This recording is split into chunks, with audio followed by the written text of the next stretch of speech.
Hi, and welcome to Draft and Compliance. I'm Kayne, he's Tom, and we talked about planning last time. Today, we're talking about the status of our own FedRAMP journey. But before we get to that, we have some beers. What are we drinking today, Tom?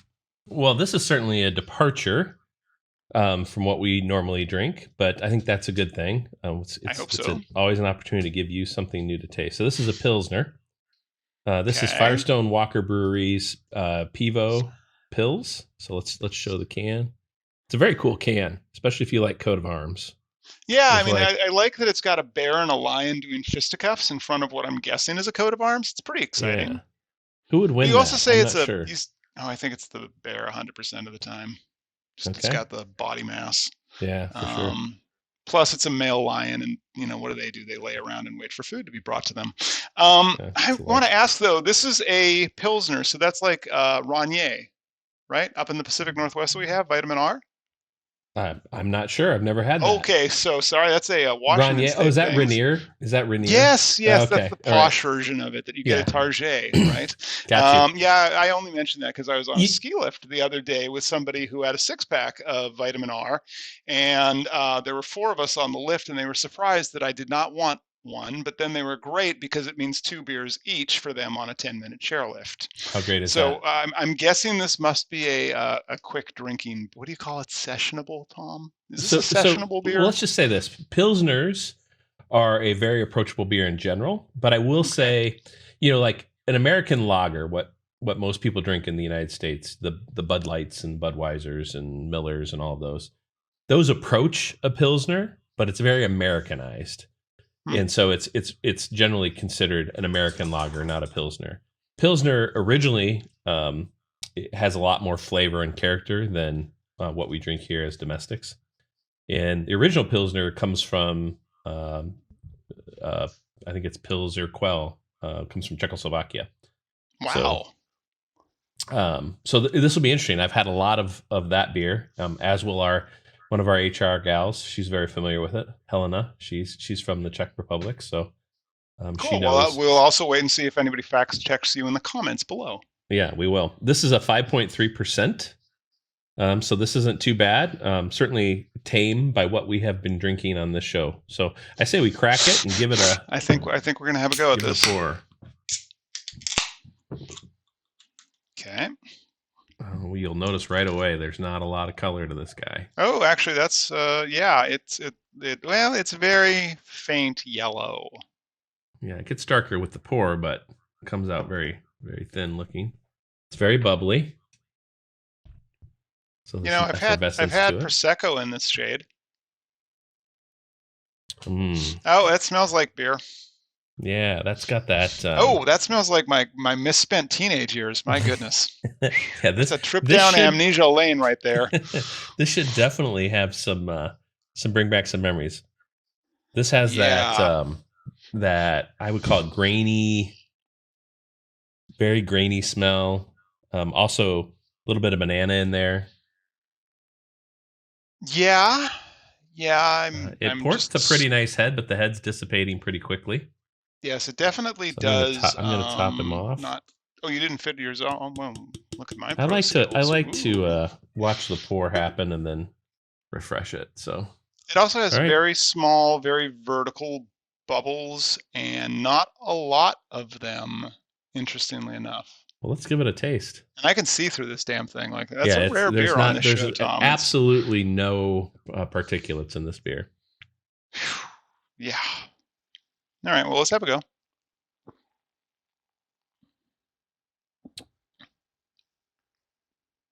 Yeah, this tastes like the beer of my youth for sure. Yeah, this Um, tastes like 7-Eleven at 3 a.m. when I was 13. yeah, yeah. Yeah. This is Wait, am I supposed to if say that? Oh well, kids, don't be like me. There we if go. you're That's what I looking tell my kids for all the time. character in a beer, I would not pick this one up. It's This is very inoffensive. I will say that. I mean, other than what I yeah. just said, this is inoffensive tasting. It just tastes like American beer to me. So It doesn't taste like a lot. Thankfully, it does not have a lingering aftertaste, yeah, it cleans which up is very kind of quick. nice. Yeah. So far, this is kind of checking the box of wow, it's not offensive. I'm going to try another one. This is definitely not that cinnamon bun sticky ale, which I saw a can of that the other day. I was thinking of giving it to a friend, and then I decided, like, how much do I like him? This Do I want him to that beer hate really me? stuck with you, Kane. It was terrible. It was. I have nightmares.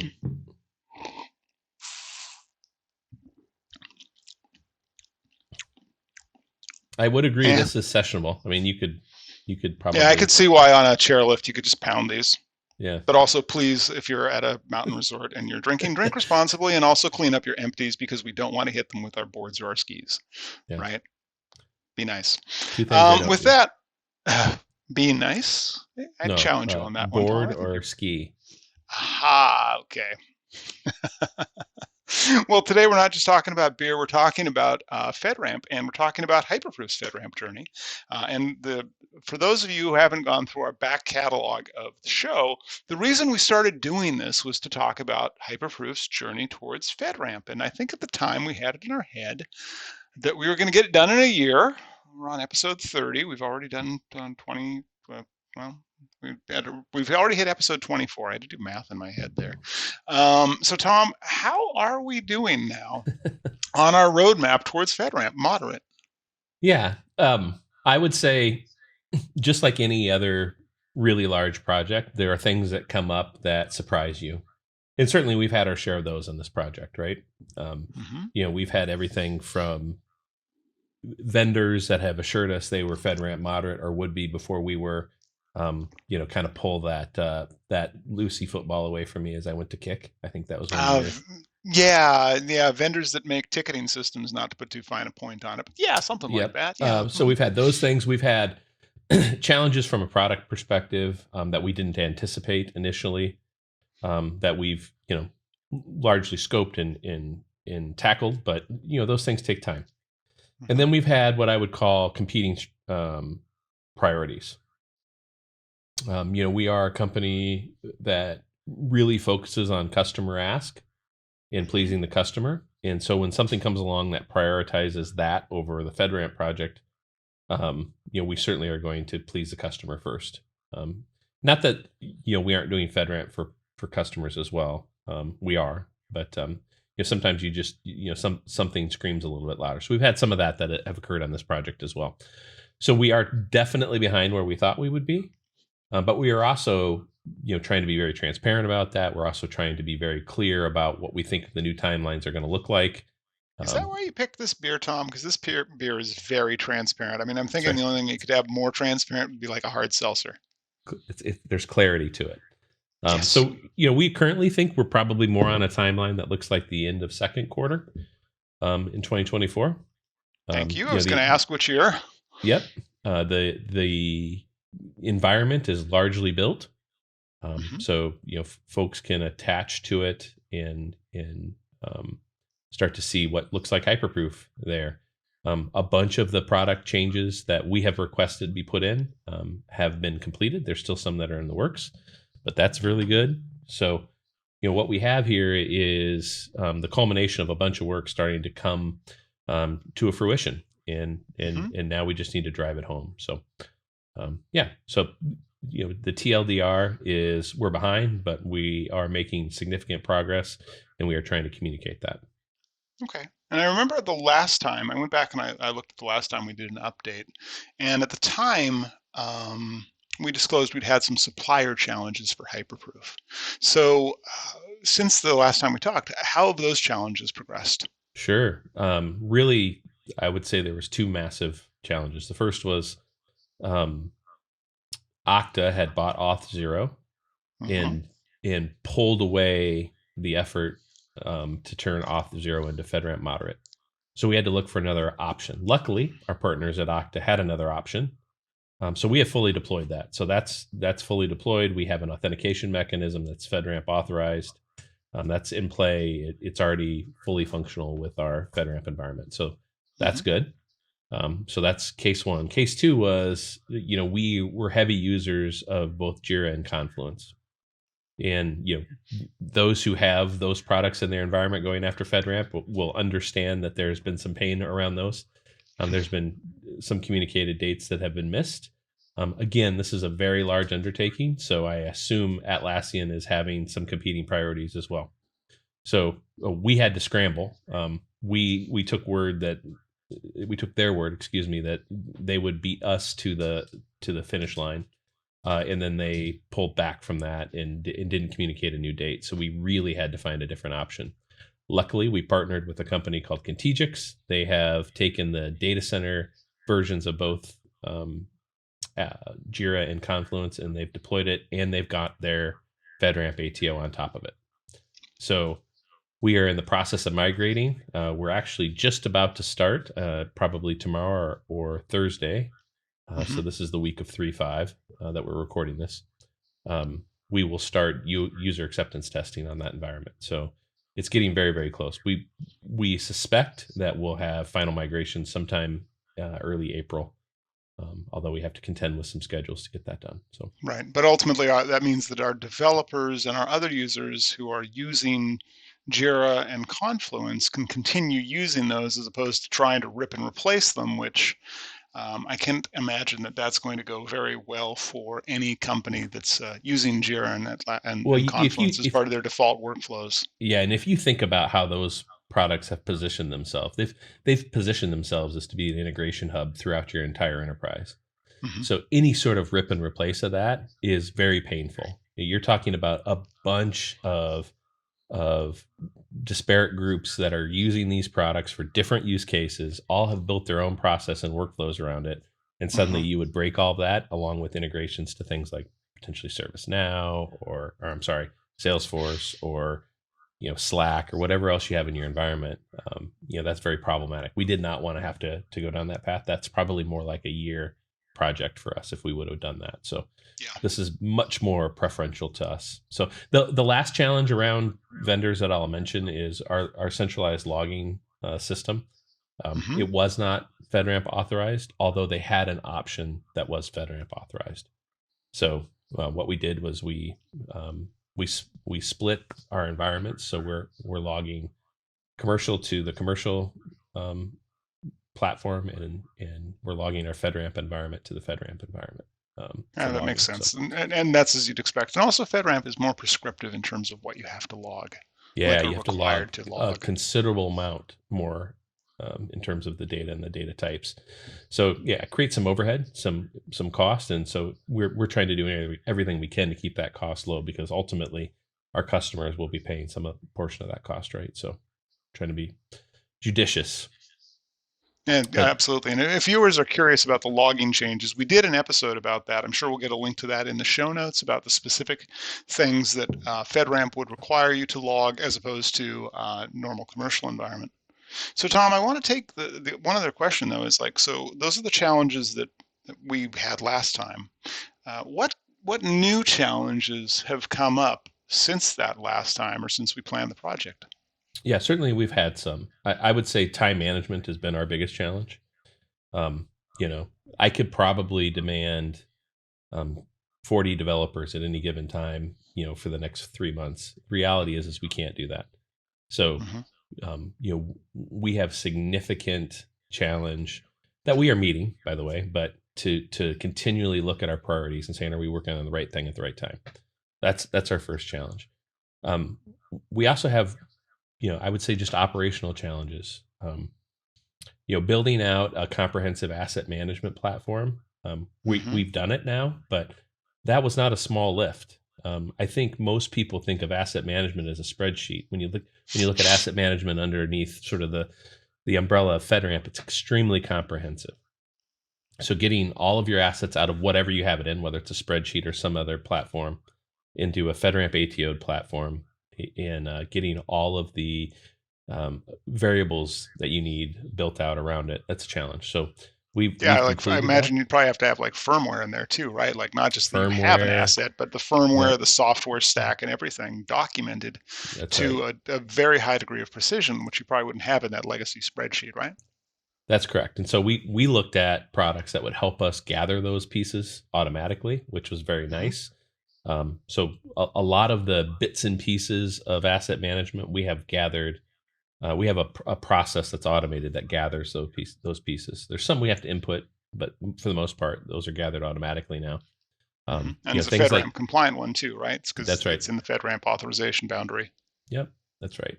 If you're enjoying this conversation on YouTube, ring the bell to get notifications about my quest to find literally any beer that's drinkable. Although I'll say this it's pretty clear, um, almost drinkable. Or subscribe to this podcast in your app of choice to make this part of your routine. Now, Tom, you mentioned STIGs being a challenge as well off camera. In our configuration management episode, you also mentioned this. Can you talk us, maybe for our viewers who aren't familiar with STIGs, just to start off with that, about what they are, and then give us a little more insight about why they're a challenge? Sure. So a STIG is a DoD standard for baseline configuration of an asset. So FedRAMP requires you have a secure baseline configuration. They prioritize what that baseline should look like, and they prioritize using a STIG first. And when a STIG is not available, you can use a CIS level 2 benchmark. Mm-hmm. And then finally, if neither of those are available, you can build your own based upon a CIS level 2 benchmark. So, for instance, if you're using a variant of Linux that there is not a STIG or a level 2 CIS benchmark, use another Linux variant and use it to build your own CIS2 benchmark, if that makes sense. Mm-hmm. So here we are looking at STIGs. There's certainly a bunch of gaps in the STIG documentation. There's a bunch of pretty common software in the, what I would say in the SaaS world, that isn't available as a STIG. So you default to level 2. So that's a challenge. But how STIGs are written, because it's a government documentation, it's not how you and I would think about writing a process or writing a baseline. There's not necessarily a checkbox approach to it. So it creates, I would say, an implementation gap between the person who's trying to read through it and actually implement the change. So that's been a challenge. And quite frankly, our base OS is not available as a STIG or as a CIS, a level 2 benchmark. So, we're right off the bat, we're building our own benchmark, which is just a challenge. Now, the good news is we have begun building and successfully building everything but our Linux model for our user laptops. So that part was easy, which is a big chunk of what we do.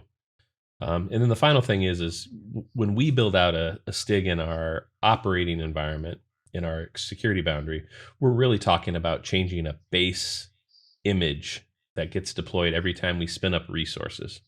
Mm-hmm. So we don't approach that lightly because, obviously those things are happening on a hour by hour basis as needed. So it just creates a significant amount of workload to first understand the STIG, and second, when they're not available to deploy, build your own. In retrospective, Tom, for companies that are considering getting a FedRAMP or making an attempt at doing FedRAMP, do you think that that's something they should look at, is the availability of STIGs for their platform, and make a decision, like beyond just going to the FedRAMP marketplace and going, hey, are my vendors available, but also figuring out, like, how hard is this going to be when you're scoping out the level of effort? Well, I think you want to go in with eyes wide open, right? So I anything you can do to gather more information ahead of time, and so you can scope the level of effort you're going to go through. Well, I think that puts you in a better position. Certainly, it makes it less likely you have to go back to the funding well, which anybody who does projects knows that's always painful. Yes. That being said, I think most people will kind of get the hang of this. It just becomes more work in general, and you should plan for that than you would first think. Yeah, and it sounds like there's a lot of different engineering and development projects that are happening in a variety of different stages. Um, Anything you can share with our audience about how you're managing keeping all these plates spinning? Yeah, well, I can tell you honestly, I wasn't doing a very good job of that. There is so many irons in the fire. I had to reach out for some help. So we have very capable people, both on the product development side and within the company and other areas that kind of stepped into the breach to help. So on the product development side, there's somebody now managing the entire sort of project scope that's going into the product, which is a lot of changes. That includes things like STIGs, and we're doing a VPAT, which is an accessibility exercise on our platform. So for people who are familiar with that, we could maybe do a whole episode on that one. But all of these different project pieces that are in various states, but really span a very large group of people. Now there's now a project person coordinating all of that, which is very helpful to me. And then on my side of the world, where I have to culminate bits and pieces of documentation into full-fledged auditable documentation, I needed help gathering that, but I also needed help just writing herd on the folks that are building that documentation. It takes time. And so I had a very capable person step into that gap for me. So really, what I would say is you should take away from this isn't a solo project. You really need to bring in, if you're working every day with vendors and with strategy and with documentation, you don't necessarily have the time to also work on project management tasks that really keep things humming along smoothly.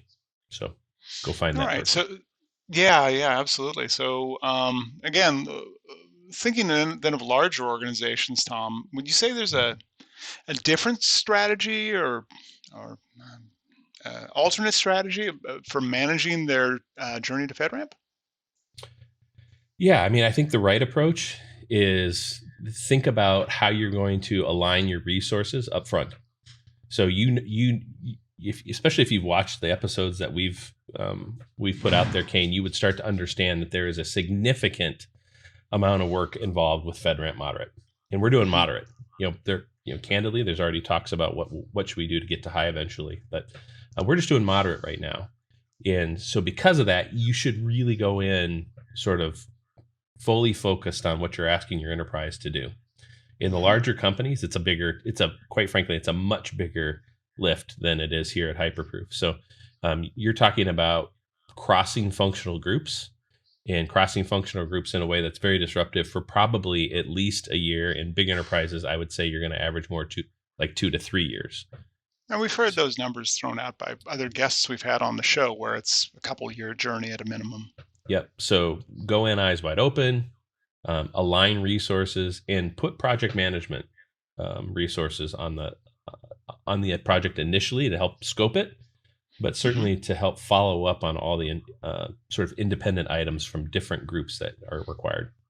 Sounds like we also might change management also might be a benefit to have in there as well, right? Always. Yep. Change management is an absolute requirement. So. Yep. Cool. Well, I think we've covered everything so far in our journey to FedRAMP. The last thing we normally would cover on the show is about beer. And Tom, do you want to go first, or should I go first on this? I'm happy to go first on this. Okay, have a go. So I almost feel bad about how I'm going to review this because Pils is one of my son's favorite varieties of beer. He loves this. I do not. I certainly can drink it. And it's sessionable. It's not offensive to me, but it just doesn't have any of the character that I love about craft beer in it. This is a lager, so you can expect it to not be too crafty, but it's just kind of bland to me, if I'm being honest. So I would never go and buy a Pils for just me to drink. But right now there's 2 different ones in my fridge because my son sometimes comes out to drink. So. That being said, since I will never go buy it for myself or order it for myself, I'm going to give it a 4. Wow. So, like Tom, I would never buy this for myself. I would never drink this by myself. I would never voluntarily drink this. Like Tom, I would say that this is inoffensive and lacks much or any of the character associated with craft beers, as you said. Unlike Tom, I'm going to. I was trying to think of this is a 4 or a 5 because it doesn't offend me. It doesn't make me want to brush my teeth or. Well, wouldn't it be fun if you had a score higher than mine, Kayne? Geez, I think it might happen. I think this is going to be because I gave something else a 4. I think this is a 5. Like this is probably the best thing I've had on the show. Wow. Admittedly, it's the worst thing you've had. No, wait, cinnamon bun ale. That will always have a point of infamy associated with it. But yeah, I think I'm going to go with a 5 on this one, Tom. This is my seal of approval. If you want something that is inoffensive and boring and you don't know anything about beer, you probably can't go wrong with this unless you're drinking with anybody who knows anything about beer. Your mileage may vary. This is not legal or investment advice. There we go. Well, that's all for today. So, Tom, thanks for being on. And if you think you'd know a beer I'd like, or if you have a FedRAMP question, drop it in the comments below. And remember to like our LinkedIn and YouTube pages to hear live interviews with information security professionals.